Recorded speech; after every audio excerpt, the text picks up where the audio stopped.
You know, folks, food prices being what they are these days, it's extra important that we give our families the healthiest foods. And that's why Minute Maid fresh frozen orange juice is an absolute must on your shopping list.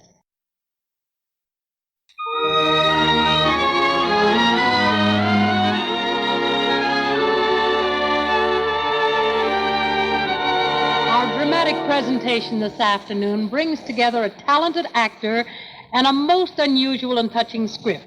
Our star is best known on the stage perhaps for his Shakespearean roles, but to millions of we moviegoers, he's famous as a distinguished actor of great ability and versatility. I'm referring, of course, to Mr. John Carradine, and you'll see him as Hyder Simpson in The Hound of Heaven by Earl Hamner.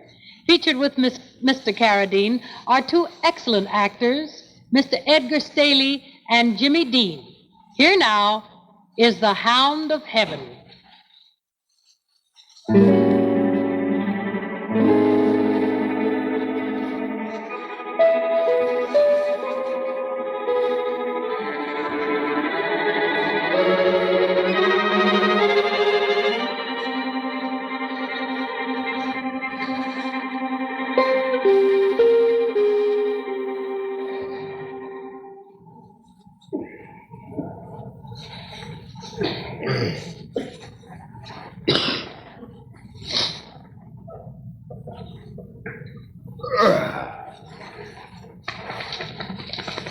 Come on, Rip. Best we be heading home. We must have chased that possum over 2-3 counties. Never did see this place before. Hello!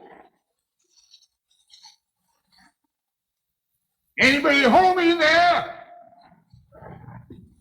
Well.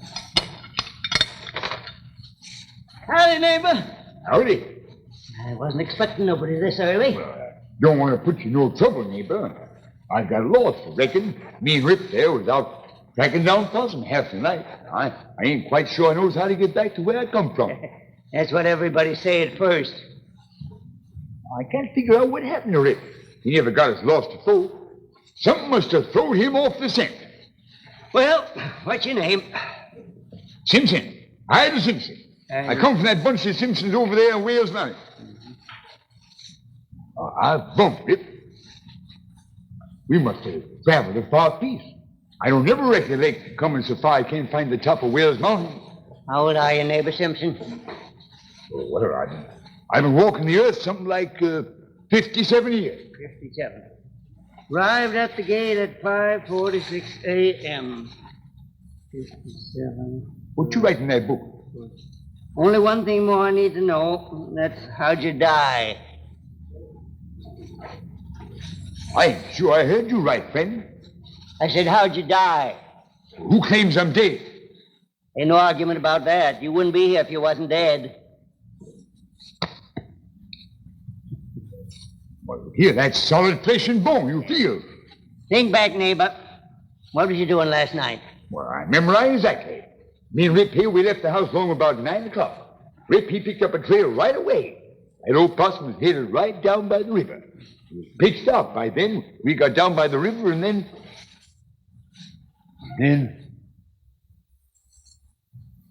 Oh. Drowned.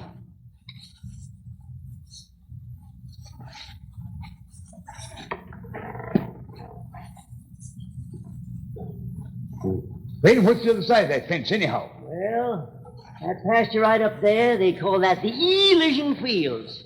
You follow that a piece and you come to the Golden Street, and that take you right to the Celestial Palace, where the big boss got his headquarters.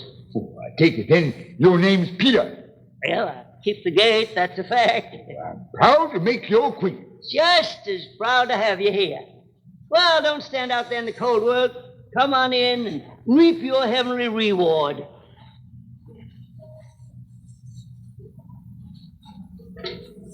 Hey, hold on now, neighbor Simpson. You can't bring that dog in there. Yeah. Ain't no fees on that dog? That don't make no never mind. Well, how come? Well, this is folks' heaven. Now, there's a place where we can put him up the road a piece. You leave him tied here, and I'll walk him up there later on.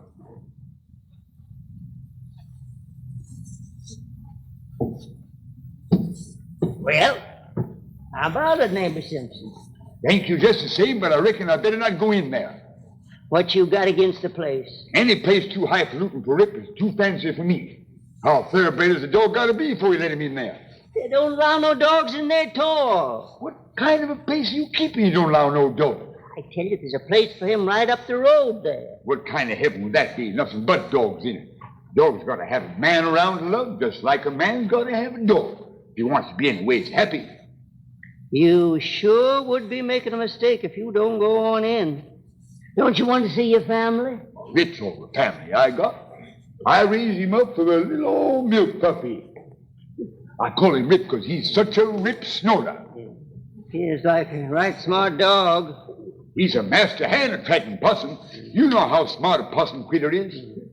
I've seen old Mr. Possum pull every trick he knows, I Rip. Never seen one yet. I'll smart him. Neighbor Simpson, let me make you a little proposition. You go on in the gate, leave him tied up out here. A little later on, I'll sneak him in through a hole in the fence. It'd be breaking a rule, but I'll do it. Friend, if I go in that front gate, Rip goes in that front gate likewise. Well, he got feelings like a human man. I wouldn't want him feeling he wasn't welcome. Well, what do you say? You leave him out here with me, and you go on in and take a look around and see how you like the looks of the place. Friend, I'm going to ask you a practical question. How do they expect me to do any possum hunting without Rip? Man, they don't hunt possum, and they're allowed. Huh? Oh, that settles it. Come on, Rip. We're going someplace else. Well, you can't go no place else. Well, who's going to stop me? Well, there ain't no place else to go. I'm just going to set foot on that road and keep on going. That road don't lead nowhere. It's just, that's eternity road. It just keeps on going, don't never stop. Don't make no never mind. Now, Mr. Simpson, this is a right serious step you're taking. If I was you, I'd sit down here and think it over. You got all eternity to make up your mind. Good day to you.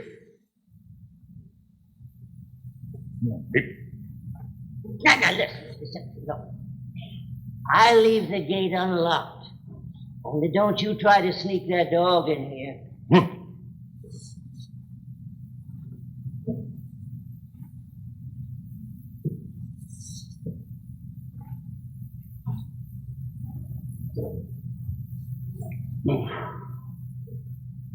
Jan, it might be a mile long spell without any possum hunting. Mightn't it, Rick? Don't you go getting off your feet or nothing about this. Maybe if I can get in there and talk to the judge or something, I might be able to get you in. So don't you trouble your head about it now one little bit.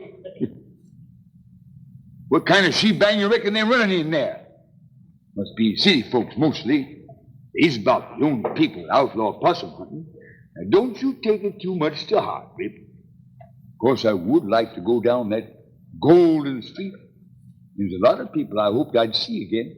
But I ain't going to leave you. No, sir, they can just sit in there tooting on their harps or whatever they does for relaxation. But you and me are going to stay together just like we did when we was traveling down below. Howdy.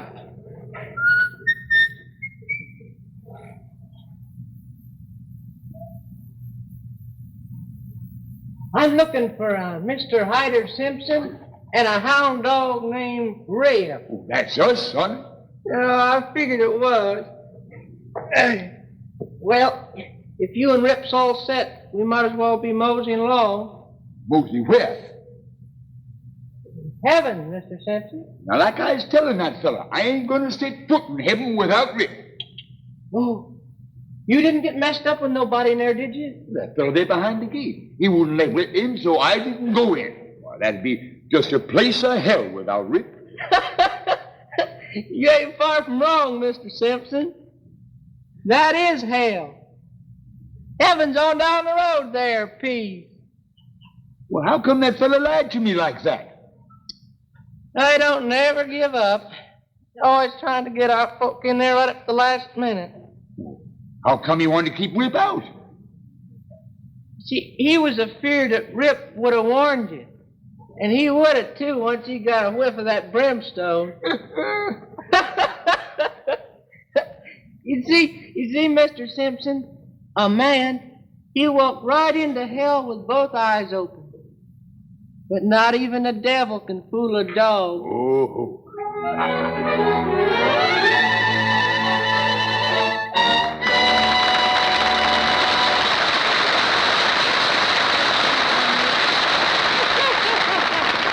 Thank you, Mr. Carradine. Thanks so much. Seems to just love that dog. Bless his heart. He was just darling. Oh, I was just inquiring about the little dog that was on there with Mr. Carradine. I didn't give him any billing. And he's very important. He's quite a famous actor in television. I want you to know that that was a wonderful big hound, 6 years old, and his name is Mike. And I want to thank Mr. Carradine, John Carradine, and Mr. Edgar Staley, and also Jimmy Dean, who played the part of the angel. We enjoyed that very, very much. And now, let me see. I guess it's almost time for station identification. Well, after we do that, we'll be coming back to you because today we're going to have another one of those informal sessions that you like where I go out. Jack, you get the music ready because I'm coming out there very soon now, right after station break. We've selected a few of the requests that come in from day to day, and as I say, it takes quite some time to get to all of them, but you just stick with us and we'll get your song on for you just as soon as it can be arranged. In the meantime, we'll do as many as we can right after we identify ourselves and let you know where we're coming from. Now then, while Jack's playing the theme music and we break for station identification, I want to just kind of gather up the mail, and then I'll be back with you right after NBC gives off with the chimes. We'll be back.